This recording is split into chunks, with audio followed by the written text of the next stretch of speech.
ನೋಡ್ರಿ ಈಗ 6:10 ಆಗೈತಿ ಟೈಮ್.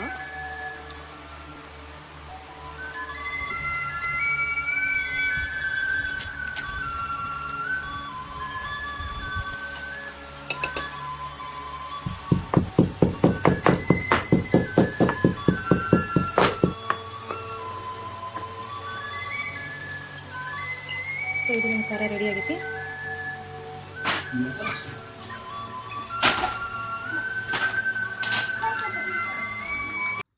ಹಾಯ್, ಎಲ್ರು ಹೆಂಗದಿರಿ? ಐ ಹೋಪ್ ಎಲ್ರು ಆರಾಮದಿರಿ ಅನ್ಕೊಂದಿನಿ. ಇವತ್ತಿನ ವಿಡಿಯೋದೊಳಗೆ ನಾನು ನನ್ನ ಸಿಂಪಲ್ ಡೈಲಿ ರೂಟೀನ್ನ ತೋರ್ಸಾತೀನಿ. ಮಾರ್ನಿಂಗ್ ಸ್ವಲ್ಪ ದಿನಾಲು ನಾನು ಜಲ್ದಿ ಹೇಳ್ತೀನಿ. ಯಾಕಂತಂದ್ರೆ ನನ್ನ ಸಣ್ಣ ಮಗ ಚಿರು ಎದ್ದ ಅಂದ್ರೆ ನಂಗೆ ಕೈಯೇ ಬಿಡೋದಿಲ್ಲ. ಬರೀ ಎತ್ಕೊಳೋದು, ಹಾಲು ಕುಡ್ಸೋದು ಭಾಳ ಕಾಡಿಸ್ತಾನ. ಆಮೇಲೆ ನಮ್ಮ ರೀತು ಸ್ಕೂಲಿಗೆ ಹೋಗ್ಬೇಕು, ಅವ್ನು ಲಂಚ್ ಬ್ಯಾಗ್ ರೆಡಿ ಮಾಡಬೇಕು. ಅದಾದಮೇಲೆ ಅವನಿಗೆ ನಾನೇ ಸ್ನಾನ ಮಾಡಿಸಿ ನಾನೇ ಊಟ ಮಾಡಿಸಿ ಕಳಿಸ್ಬೇಕು. ಅವನು ಒಟ್ಟು ತಾನಾಗೆ ತಾನು ಊಟ ಮಾಡಲ್ಲ. ಸೊ ಟೈಮಾಗಿ ಹೋಗುತ್ತೆ. ಡೈಲಿ ಸ್ಕೂಲಿಗೆ ಲೇಟಾಗಿ ಹೋಗ್ತಿದ್ದ. 1 ಮಂತ್ ಸ್ಕೂಲ್ ಸ್ಟಾರ್ಟ್ ಆಗಿಂದ ಫುಲ್ ಲೇಟಾಗಿ ಹೋಗಿ ಸ್ಟಾರ್ಟ್ ಮಾಡಿಬಿಟ್ಟ ಅವನು. ಸೊ ಹಾಗಾಗಿ ಅಲ್ಲಿ ಟೀಚರ್ಸ್ ಪೇರೆಂಟ್ಸ್ ಜಲ್ದಿ ಕಳಿಸಿದ್ರೆ ಮಕ್ಕಳು ಜಲ್ದಿ ಬಂದೇ ಬರ್ತಾರೆ. ಸೊ ನೀವು ಲೇಟಾಗಿ ಕಳಿಸೋದ್ರಿಂದ ಅವರು ಲೇಟಾಗಿ ಬರ್ತಾರೆ. ಜಲ್ದಿ ಕಳಿಸ್ರಿ ಅಂತ ಅಂದರು. ಸೊ ನಮಗೂ ಹೌದು ಅಂತ ಅನ್ನಿಸ್ತು. ಹಾಗಾಗಿ ನಾನೇನು ಮಾಡ್ತೀನಿ, ಈಗ ನಾನೇ ಜಲ್ದಿ ಎದ್ದು ಎಲ್ಲ ಅವ್ರು ಇಬ್ಬರು ಹೇಳೋಷ್ಟ್ರೊಳಗೆ ಎಲ್ಲ ರೆಡಿ ಮಾಡ್ಕೊಂಡ್ಬಿಡ್ತೀನಿ. ಇವತ್ತು ಅಷ್ಟೇ ನಾನು ಜಲ್ದಿ ಎದ್ದು ಹೊರಗೆ ಅಂಗಳ ಕಸ ಹೊಡ್ಕೊಂಡು ನೀರು ಹಾಕಿ ಒರೆಸ್ಕೊಂಡು ನೆಲ ಎಲ್ಲ ಒರೆಸಿ ರಂಗೋಲಿ ಹಾಕಿ ನಾನು ಜಳಕ ಮಾಡಿ ದೇವ್ರ ಪೂಜೆ ಮಾಡೋಕ್ಕೆ ಸ್ಟಾರ್ಟ್ ಮಾಡಿದೆ. ಜಳಕ ಆಗಿಂದ ಫಸ್ಟ್ ನಾನು ದೇವ್ರ ಪೂಜೆ ಆದಮೇಲೆ ಎಲ್ಲ ಕೆಲಸ ಸ್ಟಾರ್ಟ್ ಮಾಡ್ಕೊತೀನಿ.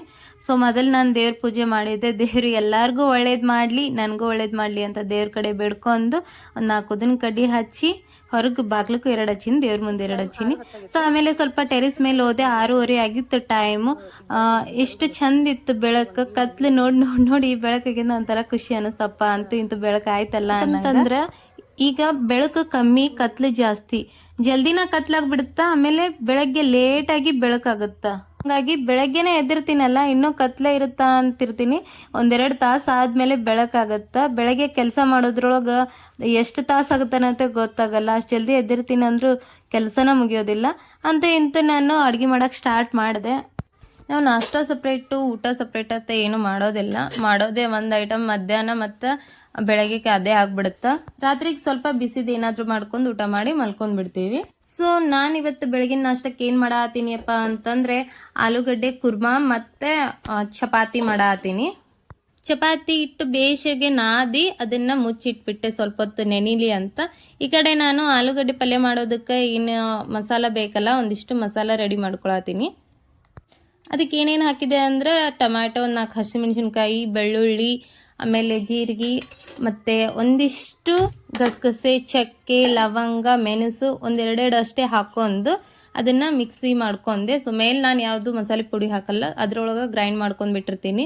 ಈ ಕಡೆ ಏನೈತಲ್ಲ ಒಂದು ಸಣ್ಣದ ಕಡಾಯಿ ಇಟ್ಕೊಂಡು ಅದಕ್ಕೊಂದು 2 ಚಮಚ ಎಣ್ಣೆ ಹಾಕ್ಕೊಂಡು ಫಸ್ಟಿಗೆ ಕರಿಬೇವು ಹಾಕ್ಕೊಂಡೆ. ಎಣ್ಣೆ ಕಾದಿಂದ ಅದು ಚಟ್ಪಟ ಅಂತ ಸಿಡಿಯೋ ಟೈಮಿಗೆ ಉಳ್ಳಾಗಡ್ಡಿ ಹಾಕಿದೆ. ಉಳ್ಳಾಗಡ್ಡಿ ಸ್ವಲ್ಪ ಕೆಂಪಗಾಗೋಂಗೆ ಹುರ್ಕೋಬೇಕು ಎಣ್ಣೆ ಒಳಗೆ. ಉಳ್ಳಾಗಡ್ಡಿ ಕೆಂಪಾದ್ಮೇಲೆ ಗ್ರೇವಿ ನಾವೇನು ರುಬ್ಬಿಟ್ಕೊಂಡಿದ್ವಲ್ಲ ಅದು ಮಸಾಲೆ ಹಾಕ್ಕೊಂಡು ಎಣ್ಣೆ ಬಿಡೋತನ ಅದನ್ನು ಫ್ರೈ ಮಾಡಬೇಕು. ಅದಾದಮೇಲೆ ಒಂದು ಅರ್ಧ ಗ್ಲಾಸಷ್ಟು ನೀರು ಹಾಕಿ ಅದನ್ನು ಸ್ವಲ್ಪ ಕುದಿಸ್ಕೊಂಡು ಅದಕ್ಕೆ ಆಲೂಗಡ್ಡೆ ಹಾಕಿ ಮೇಲೆ ಕೊತ್ತಂಬರಿ ಹಾಕಿ ಒಂದು 2 ನಿಮಿಷ ಕುದಿಸ್ಕೊಂಡ್ರೆ ಮುಗೀತು. ಈ ಕಡೆ ನೋಡೋಣಂತ ನಮ್ದು ಹಿಟ್ಟೆಲ್ಲ ನೆನೆದೈತಿ. ಮಸ್ತ್ 1/2 hour ಮೇಲಾಗಿತ್ತಲ್ಲ, ಮಸ್ತ್ ಮೆತ್ತಗೆ ನೆನೆದಿತ್ತು. ಚಪಾತಿ ಮಾತ್ರ ಮಸ್ತ್ ಮೆತ್ತಗೆ ಬರ್ತಾವ. ನೆನ್ಸೋಕ್ಕಿಂತ ಮುಂಚೆನೂ ಕಲಸಿಟ್ಟು ನೆನ್ಸಕ್ಕಿಡ್ಬೇಕು. ನೆನ್ದಾದ್ಮೇಲೆ ಸ್ವಲ್ಪ ಹೊತ್ತು ಕಲ್ಸ್ಕೊಂಡ್ರೆ ಚಪಾತಿ ಸಾಫ್ಟ್ ಆಗಿ ಇರ್ತಾವ. ಅಂದ್ರೆ ಜಲ್ದಿ ಬಿರ್ಸಾಗಲ್ಲ. ಎಷ್ಟೊತ್ತು ಇಟ್ರು ಮೆತ್ತಗ ಇರ್ತಾವ. ಸೊ ಹಾಗಾಗಿ ನಾವು ರೊಟ್ಟಿ ಪುಟ್ಟಿ ಒಳಗ ಇಡ್ತೀವಿ, ಆದ್ರೂ ಇವು ಸಾಯಂಕಾಲ ತನ ಮೆತ್ತಗಿರ್ತಾವ ಚಪಾತಿ. ಅದಾದ್ಮೇಲೆ ಗ್ಯಾಸ್ ತೆಳಗ್ ಇಳಿಸ್ಕೊಂಡು ಚಪಾತಿ ಮಾಡಕ್ ಸ್ಟಾರ್ಟ್ ಮಾಡೀನಿ. ಫಸ್ಟಿಗೆ ಎಲ್ಲ ಉಳ್ಳಿ ಮಾಡಿ ಇಟ್ಕೊಂಡೆ, ಅಂದ್ರೆ ಸ್ವಲ್ಪ ಫಾಸ್ಟ್ ಆಗಿ ಆಗ್ತಾವ ಅಂತೇಳಿ. ನಾವು 2 ರೊಟ್ಟಿ ಪುಟ್ಟಿ ಬಳಸ್ತೀವಿ. ಒಂದು ರೆಗ್ಯುಲರ್ ಆಗಿ ಚಪಾತಿ ರೊಟ್ಟಿ ಹಾಕಾಕ, ಇನ್ನೊಂದು ಏನೈತಲ್ಲ ಒಣಗಿದ ರೊಟ್ಟಿ ಕಟಕ್ ರೊಟ್ಟಿ ಹಾಕಿಡಕ್ಕೆ ಒಂದು ರೊಟ್ಟಿ ಪುಟ್ಟಿ ಬಳಸ್ತೀವಿ. ನೀವು ಇದಕ್ಕೆ ಏನಂತೀರಿ? ಒಂದೊಂದು ಕಡೆ ಒಂದೊಂದು ಥರ ಕರೀತಾರ.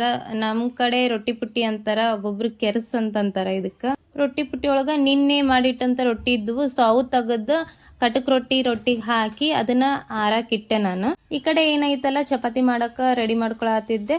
ಸೊ ಹಂಚು ನಾನು ಅಲ್ಲೇ ಒಲಿ ಕಡೆನೇ ನಾವು ಒಂಥರ ಆ್ಯಂಗಲ್ ಹಂಗೆ ಹೊಲಿಸೀವಿ, ಅಲ್ಲೇ ಹಾಕಿರ್ತೀನಿ. ಸೊ ಹಂಚಿಟ್ಕೊಂಡು ಒಂದು ಬಟ್ಲಿಗೆ ಎಣ್ಣೆ ಹಾಕೊಂಡು ಎಷ್ಟು ಬೇಕಾಗುತ್ತೆ ಅಷ್ಟು. ನಾನು ಚಪಾತಿಗೆ ಜಾಸ್ತಿ ಎಣ್ಣೆನೂ ಯೂಸ್ ಮಾಡಲ್ಲ, ಅಷ್ಟಕ್ಕಷ್ಟೇ ಹಾಕಿರ್ತೀನಿ. ಕಲಸುವಾಗನೂ ನಾನು ಏನು ಎಣ್ಣೆ ಹಾಕೋದಿಲ್ಲ. ಸೊ ಲಟ್ಸುವಾಗನೂ ಅಷ್ಟೇನು ಎಣ್ಣೆ ಹಚ್ಚೋದಿಲ್ಲ. 3 ಪದ್ರಿನ ಚಪಾತಿ ನಾವು ಮಾಡೋದು ನಾರ್ಮಲ್ ಆಗಿ. ಸೊ ಒಳಗೆ ಏನು ಪದ್ರಿಗೆ ಹಚ್ಚಿರ್ತೀನಲ್ಲ ಅದೇ ಇಷ್ಟು. ಅದಾದಮೇಲೆ ಚಪಾತಿ ಮಾಡಿದ್ಮೇಲೆ ಒಂದು ಸ್ವಲ್ಪ ಹಾಕೋಕ್ಕಿಂತ ಮುಂಚೆ ಸ್ವಲ್ಪ, ಹಾಕಿದ್ಮೇಲೆ ಸ್ವಲ್ಪ, ಜಾಸ್ತಿ ಏನು ಆಯಿಲ್ ಬಳಸಲ್ಲ ನಾನು.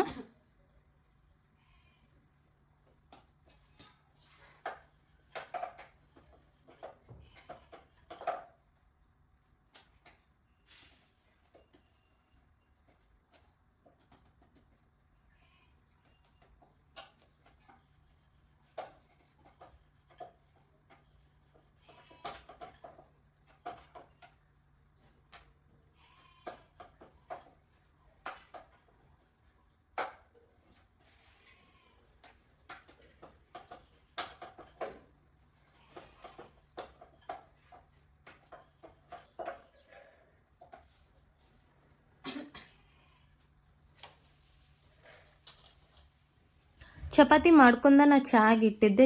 ಚಪಾತಿ ಆಗಿದ್ದು ನನಗೆ ಹೊಟ್ಟೆ ಹಸುವಾಗಿತ್ತು. ನಾನು 1-2 ಚಹಾ ಚಪಾತಿ ತಿಂದೆ. ಅದಾದಮೇಲೆ ನಮ್ಮ ಪಾಪುನ ಎಬ್ಬಿಸ್ಬೇಕಿತ್ತು. ಅದಕ್ಕಿಂತ ಮುಂಚೆ ಅವ್ನಿಗೆ ಲಂಚ್ ಬ್ಯಾಗ್ ಕಟ್ಟಿ ಆಮೇಲೆ ಎಬ್ಸಿದ್ರೆ ಆಯ್ತು ಅಂಥೇಳಿ ಲಂಚ್ ಬ್ಯಾಗ್ ರೆಡಿ ಮಾಡತ್ತೆ. ಅವ್ನು ಸ್ವಲ್ಪ ಖಾರ ತಿನ್ನೋದು ಕಡಿಮೆ, ಭಾಳ ಕಡಿಮೆ. ಆಮೇಲೆ ಪಲ್ಯ, ಚಪಾತಿ, ರೊಟ್ಟಿ ಹಿಂಗೇನಾರ ಇಟ್ಟು ಕಳಿಸ್ಬಿಟ್ರೆ ಅವನು ಲಂಚ್ ಬ್ಯಾಗ್ ಹಾಗೆ ತಂದುಬಿಡ್ತಾನೆ. ಸೊ ಅವ್ನು ಜಾಸ್ತಿ ಅಂಥದ್ದು ಏನಾರ ಕಟ್ಕೊಂಡೇ ಇರಬೇಕು. ನಾನಿವತ್ತು ಅವನಿಗೆ ಚಪಾತಿ, ಬೆಲ್ಲ ಮತ್ತು ತುಪ್ಪ ಹಾಕಿ ರೋಲ್ ಮಾಡಿ ಇಡಾತೀನಿ. ಚಪಾತಿ, ಬೆಲ್ಲ, ತುಪ್ಪ ಅಂದರೆ ಭಾಳ ಇಷ್ಟಪಟ್ಟು ತಿಂತಾನೆ. ಆಮೇಲೆ ಲಂಚ್ ಬಾಕ್ಸ್ನ ಜಲ್ದಿ ಖಾಲಿ ಮಾಡ್ಕೊಂಡು ಬರ್ತಾನೆ. ಬೇರೆ ಏನಾದರೂ ಕಟ್ಟಿದ್ರೆ ಒಂದು ಸ್ವಲ್ಪ ಉಳಿಸ್ಕೊಂಡು ಬರೋದು, ಆಮೇಲೆ ಲೇಸಿ ಮಾಡೋದು, ತಿನ್ನೋಕ್ಕೆಲ್ಲ ಮಾಡ್ತಾನೆ. ಸೊ ರೋಲ್ ಮಾಡಿ ಕಟ್ಟಿದ್ರೆ ಈಸಿಯಾಗಿ ತಿಂತಾನೆ ಅವನು ಇಷ್ಟಪಟ್ಟು ಅನ್ಕೊಂಡು. ಆಮೇಲೆ ನಾನಿಲ್ಲಿ ಬಳಸಾತಿದ್ದ ಬೆಲ್ಲ ಏನೈತಲ್ಲ, ಅಂಗನವಾಡಿ ಬೆಲ್ಲ, ಇದು ಪೌಡ್ರ್ ಬೆಲ್ಲ ಅಂಗನವಾಡಿ ಒಳಗೆ ಕೊಡೋದು. ಭಾರಿ ಮಸ್ತ್ ಇರುತ್ತೆ ಅದು. ಎಲ್ಲರಿಗೂ ಕೊಡ್ತಾರೆ. ಭಾಳಷ್ಟು ಜನ ವೇಸ್ಟ್ ಮಾಡ್ತಾರೆ ಅದನ್ನು, ಪೌಷ್ಟಿ ಪೌಡರ್ನ ಮತ್ತು ಹಿಟ್ಟನ್ನು, ಈ ಅಂಗನವಾಡಿ ಬೆಲ್ಲನ, ಹಾಲಿನ ಪುಡಿನ ಭಾಳಷ್ಟು ವೇಸ್ಟ್ ಮಾಡ್ತಾರೆ. ವೇಸ್ಟ್ ಮಾಡೋಕ್ಕೆ ಹೋಗ್ಬೇಡ್ರಿ, ಭಾರಿ ಮಸ್ತ್ ಐತದ. ತಿಂದು ನೋಡಿದ್ರೆ ಗೊತ್ತಾಗುತ್ತೆ ಟೇಸ್ಟ್ ಏನು ಅಂಥೇಳಿ. ಒಂಥರ ಬೋರ್ಮಿಟಾ ತಿಂದಂಗೆ ಆಗುತ್ತೆ ಅದು ತಿಂದ್ರೆ, ಅಷ್ಟು ಟೇಸ್ಟಿಯಾಗಿ ಐತಿ. ನಾನು ತಿಂದಿರ್ತೀನಿ. ನನ್ನ ಮಕ್ಳಿಗಂತೂ ಭಾಳ ಇಷ್ಟ. ಹಾಲೊಳಗೆ ಅದನ್ನೇ ಹಾಕ್ಕೊಡ್ತೀನಿ. ಅವ್ರಿಗೆ ಅದು ಬೆಲ್ಲ ಅನ್ನೋದಕ್ಕಿಂತ ಯಾವುದೋ ಒಂದು ಹಾಲೊಳಗೆ ಮಿಕ್ಸ್ ಮಾಡೋ ಚಾಕ್ಲೇಟ್ ಪೌಡ್ರ್ ಅನ್ಕೊಂಡ್ಬಿಟ್ಟಾರ. ಸೊ ಇಷ್ಟಪಟ್ಟು ತಿಂತಾರೆ. ಲಂಚ್ ಬ್ಯಾಗೆಲ್ಲ ರೆಡಿ ಮಾಡ್ಕೊಂಡು ನಮ್ಮ ಪಾಪನು ಊಟ ಮಾಡ್ಕೊಂಡು ಸ್ಕೂಲಿಗೆ ಹೋಗಿ ರೆಡಿಯಾಗಿ ಸ್ಕೂಲಿಗೆ ಹೋದ. ಸೊ ಅವನು ರೆಡಿಯಾಗಿ ಸ್ಕೂಲಿಗೆ ಹೋದ್ಮೇಲೆ ನನ್ನ ಚಿರುನು ಎದ್ದ. ಚಿರುಗೂ ಸ್ನಾನ ಮಾಡಿಸಿ ರೆಡಿ ಮಾಡಿಸಿ ಊಟ ಮಾಡಿಸಿ ಹೊರಗಡೆ ಬಿಟ್ಟೆ. ಅವ್ನು ರೆಡಿಯಾಗಿಂದ ಊಟ ಮಾಡಿದ ಸ್ವಲ್ಪ ಹೊತ್ತು ಎನರ್ಜೆಟಿಕ್ ಆಗಿರ್ತಾನ, ಅವಾಗೇನು ಕಾಡಿಸೋದಿಲ್ಲ. ಸೊ ಅವನು ಫುಲ್ ಖುಷಿಯಿಂದ ಪಪ್ಪಿ ಕೊಟ್ಟು, ಎಲ್ಲಿ ಹೋಗ್ತಿ ಅಪ್ಪಾಜಿ, ಎಲ್ಲಿ ಹೋಗ್ತಿ? ಅಲ್ಲೇ ಅಡ್ಡಾಡಕ್ಕೆ ಹೋಗ್ತೇನಾ? ಮುಗಿತೇನು ಕೆಲಸ ಎಲ್ಲ? ಇಲ್ಲ, ಕೆಲಸ ಮಾಡ್ಕೊಂಡು ಬರ್ತೀವಿ, ಹೋಗಿ ಬಾಯ್.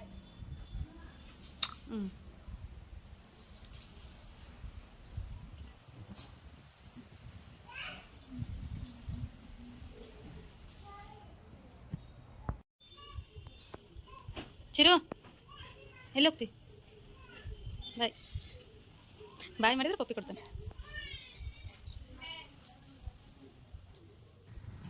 ಸೊ ಇಲ್ಲೇ ನಮ್ಮ ರಿಲೇಷನ್ ಮನೆಯೆಲ್ಲ ಇಲ್ಲೇ ಅದಾರ, ನಮ್ಮ ಅಂಟಿ ಕಾಕಗಳೆಲ್ಲ. ಸೊ ಅವ್ರ ಮನೆಗೆ ಹೋಗಿ ಸ್ವಲ್ಪ ತಾಡಿ ಬರ್ತಾನೆ. ಅಷ್ಟೊತ್ತಿಗೆ ನಾನು ಬಾಂಡೆ ಮಾಡ್ಕೊಂಡ್ರೆ ಆಯ್ತು ಅಂತ ಹೇಳಿ ಬಾಂಡೆ ತಿಕ್ಕಿ ಒಳಗಿಟ್ಟು ಬಂದು ಆಮೇಲೆ ಬಟ್ಟೆ ತೊಳೆದು ಒಣಾಕತ್ತೀನಿ. ಈಗ ಬಿಸಿಲರ ಎಂಥದೈತಿ ಅಂದ್ರೆ, ಹೀಗೆ ಮೆಳಗಿ ಮೇಲೆ ಒಂದು ಆಮ್ಲೆಟ್ ಹಾಕಿದ್ರೆ ಗ್ಯಾಸ್ ಹಚ್ಚಲಾರೆ ಆಮ್ಲೆಟ್ ರೆಡಿ ಆಗುತ್ತೆ ನೋಡ್ರಿ, ಅಷ್ಟು ಬಿಸಿಲೈತಿ.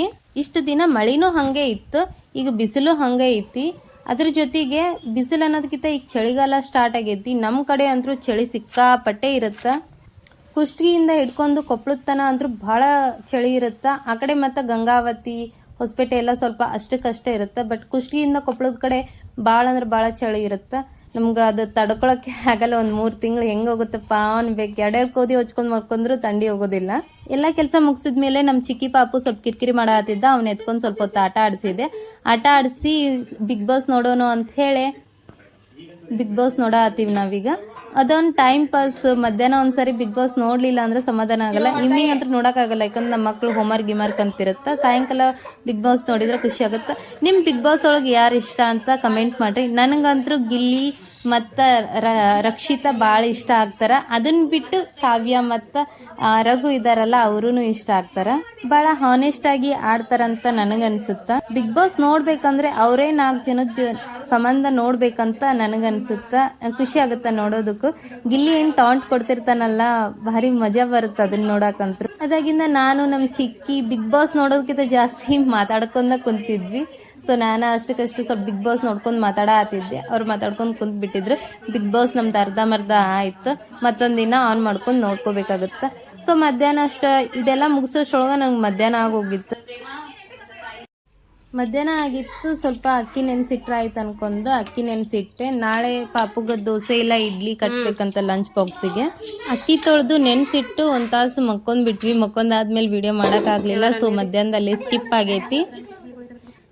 ಸಾಯಂಕಾಲ ಎದ್ದು ಫ್ರೆಶ್ ಅಪ್ ಆಗಿ ನಮ್ಮ ಪಾಪನ ಜೊತೆ ಸ್ವಲ್ಪ ಆಟ ಆಡ್ಕೊಂಡು ಕುಂತ್ವಿ. ಯಾಕಂದ್ರೆ ಭಾಳ ಕಿರಿಕಿರಿ ಮಾಡತ್ತಿದ್ದ, ಕೈ ಬಿಟ್ಟು ಹೋಗತ್ತಿದ್ದಿಲ್ಲ. ಹಾಗಾಗಿ ಹುಡುಗರ್ನ ಇಲ್ಲಿ ಮನೆ ಮುಂದೆ ಕುಂದಿರ್ಸ್ಕೊಂಡು ಸ್ವಲ್ಪ ಆಟ ಆಡತ್ವಿ. ಅವನ ಜೊತೆ ಸ್ವಲ್ಪ ಆಟ ಆಡಿ ಸಾಯಂಕಾಲ ಆಯ್ತು. ರಾತ್ರಿ ಊಟಕ್ಕೆ ಏನಾರು ರೆಡಿ ಮಾಡ್ಕೊಳ್ಳೋಣ ಅಂತ ಹೇಳಿ ಬಿಸಿ ರೈಸ್ ಮತ್ತೆ ರಾತ್ರಿ ಊಟಕ್ಕೆ ರೈಸ್ ಹಚ್ಚಿನಿ ಒಂದು ಕುಕ್ಕರ್. ಅದಾದ್ಮೇಲೆ ಖಾರ ಮಾಡ್ಕೊಳತ್ತೀನಿ, ಬೆಳ್ಳುಳ್ಳಿ ಖಾರನ. ಯಾಕಪ್ಪ ಅಂತಂದ್ರೆ ಇವತ್ತು ನಮ್ಮ ಯಜಮಾನ್ರು ಬರಲ್ಲ, ಡ್ಯೂಟಿ ಮೇಲೆ ಇರ್ತಾರ, ನಾನು ಪಾಪುಗಳು ಅಷ್ಟೇ. ಸೊ ರೈಸ್ ಮತ್ತು ಬಿಸಿ ಅನ್ನ, ತುಪ್ಪ, ಖಾರ ಆದ್ರೆ ಟೇಸ್ಟ್ ಕಾಂಬಿನೇಷನ್ ಚೆನ್ನಾಗಿರುತ್ತೆ ಅಂತ ಹೇಳಿ ಬೆಳ್ಳುಳ್ಳಿ ಖಾರ ಮಾಡ್ಕೊಂಡು ಬಿಸಿ ಅನ್ನಕ್ಕೆ ಹಾಕ್ಕೊಂಡು 1-2 ಸ್ಪೂನು ಜವಾರಿ ತುಪ್ಪದ ಆಕಳದ ತುಪ್ಪ ಹಾಕ್ಕೊಂಡು ತಿಂದ್ರೆ ಅದ್ರ ಮಜಾನೇ ಬೇರೆ ಇತ್ತು. ಸೊ ಇಷ್ಟು ನಾನು ತಿಂದು ನನ್ನ ಮಕ್ಕಳಿಗೂ ತಿನ್ಸಿದೆ. ಇಷ್ಟಿತ್ತು ಇವತ್ತಿನ ಬ್ಲಾಗ್. ನಿಮಗೆಲ್ಲ ಇಷ್ಟ ಆದ್ರೆ ಸಬ್ಸ್ಕ್ರೈಬ್ ಮಾಡಿರಿ.